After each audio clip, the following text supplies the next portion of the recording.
Okay,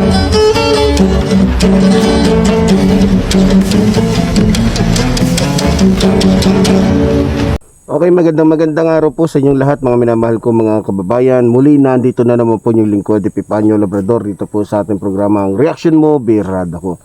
Okay, bago pong lahat, syempre, hindi po natin pwedeng kalimutan na batiin muna po ang ating minamahal na Pangulong Ferdinand Marcos Jr. At syempre ating minamahal na Speaker Martin Romualdez. At syempre ang ating ginagalang at minamahal na First Lady Liza Araneta Marcos na walang sawa po na tumutulong sa inyong lingkod Epifanio Labrador. Okay, sa araw pong ito mga minamahal ko mga kababayan, gusto ko pong pag-usapan natin ito pong naging reaction ho ng isang vlogger na tanga, na maliban na tanga, bobo pa. Maliban na bobo, bayaran pa. So speaking of bayaran, siya po si Bayadbay, no? So gusto niyang sabihin sa kanyang reaction dito na bakit sa panahon ng niyang ito doon lamang siya nagsasalita. So para mabigyan po natin ito ng matinding birada, eto panoorin muna po natin mga minamahal ko mga kababayan. Marami ho ang nagtaka. Bakit nagbago ang ihip ng hangin? Bakit all of a sudden, si Marcos never bumanat yan? Kahit ilang beses siyang banata nung panahon nila Leni Robredo, nung panahon ng mga dilaw, never pong nag-retaliate si Marcos. Never. As in never. So, all of a sudden, di ba? Presidente ka na. Ikaw na may hawak ng kapangyarihan. You should have ignored everyone. Kasi wala ka nang dapat patunayan. Dahil ikaw ay presidente na. Hindi mo na kailangan kumbinsihin ng taong bayan dahil ikaw ay presidente na. But all of a sudden, bigla po siyang nagbago ng ihip ng hangin. Alam nyo mga kababayan, ako may isa akong hinala dyan. Kasi alam mo, may mga kilala tayo dyan sa paligid. Meron ako nararamdaman na ito na naman ay hindi speech ni Marcos. Ito'y ifinid lang sa kanya ng mga amuyong niya.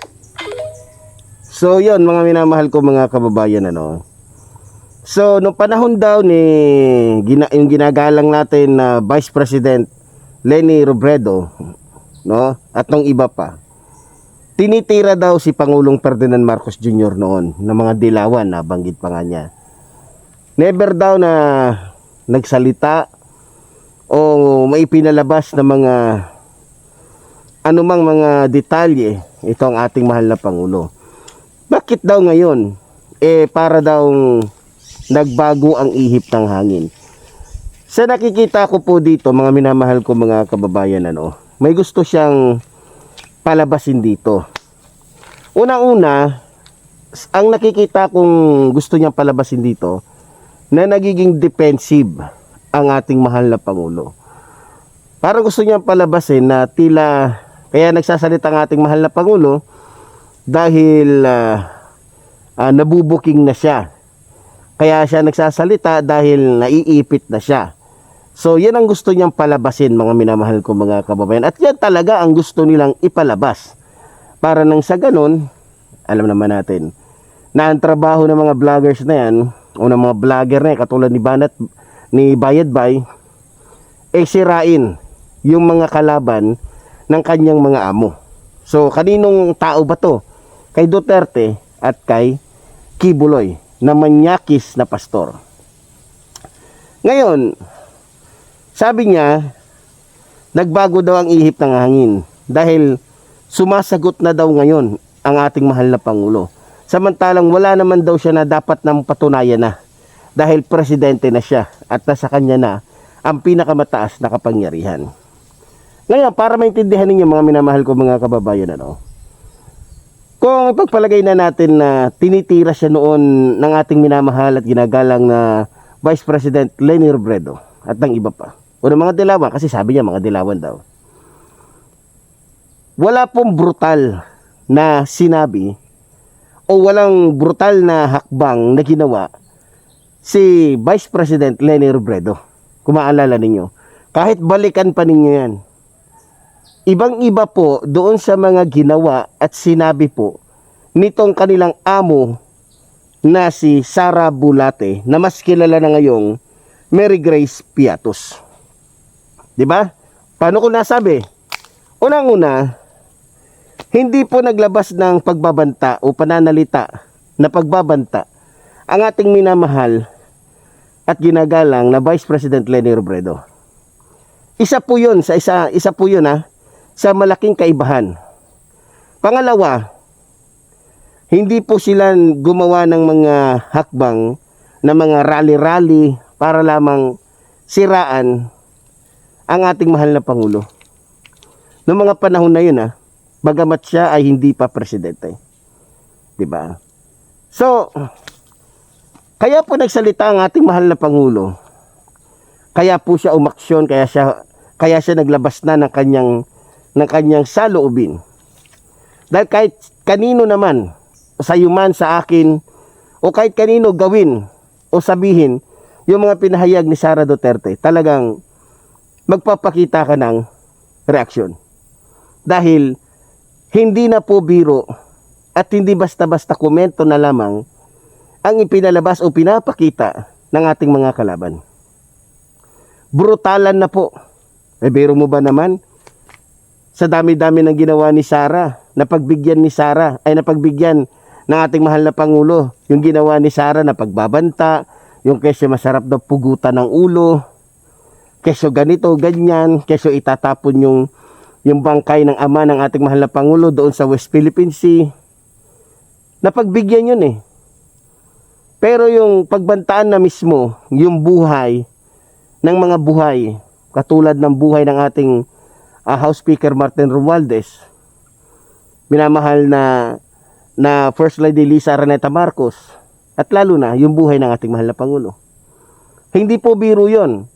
Kaya po nag-react ang ating mahal na Pangulo dahil alam po ng buong bansa, alam natin, na yung nagsasalita ay talagang may kapasidad na pumatay o magpapatay. Sapagkat bago pa man naging Pangulo ang ating mahal na Pangulo, dati nang nakatatak sa isipan ng mga tao na yung pamilyang yan, lalong-lalong ama ni Sara Duterte, ay nagawang magpapatay ng mahigit 30,000 katao na ang karamihan dito ay puro biktima ng EJK. Karamihan dito ay mga taong wala naman talagang kinalaman sa droga. Kaya nagsalita na ang ating mahal na Pangulo sapagkat brutalan na ang ginagawa o pinapakita ng ating mga kalaban. Ngayon, gusto yatang palabasin nitong ni Bayadbay na kahit gano'n ang ginawa ng kanyang amo sa ating kapatid, sa ating minamahal at ginagalang na Pangulong Ferdinand Marcos Jr., dapat tameme lang. Dapat hindi pwedeng sumagot, hindi pwedeng magsalita, hindi pwedeng umaksyon. Yan yata ang gusto nilang mangyari. Pero, kung makikita ninyo mga minamahal ko mga kababayan at kung nalalaman ninyo, mismong yung mga supporters po ng ating mahal na Pangulo, Luzon, Visayas, Mindanao, maging yung mga kababayan natin sa abroad, ay talagang gigil na gigil, galit na galit sa ginawa o pinahayag ni Sara Bulate.